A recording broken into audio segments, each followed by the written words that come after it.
নমস্কার, শুভ সন্ধ্যা বন্ধুরা। আজ সন্ধ্যাবেলায় একটু চালতার আচার বানাবো। চলো তোমাদের সঙ্গে শেয়ার করি। চালতাটাকে ধুয়ে পরিষ্কার করে নিয়েছি। দেখতেই পাচ্ছ শুকনো কড়াই জিরে আর শুকনো লঙ্কা দিয়ে দিয়েছি ভাজা ভাজা করার জন্য। বেশ ভালো মতো ভাজা হয়ে গেলে শুকনো কড়া থেকে ওটা নামিয়ে নেবো, নিয়ে গুঁড়ো করে নেব।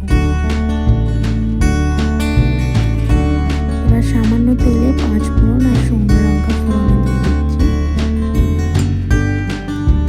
চালতাটা দিয়ে দিয়েছি, দেখতেই পাচ্ছ। চালতাটাকে কিন্তু আমি সেদ্ধ করে নিয়েছি, নিয়ে তবে দিয়েছি। একটু সামান্য নাড়াচাড়া করে নিয়ে একটু হালকা পরিমাণে নুন ব্যবহার করি।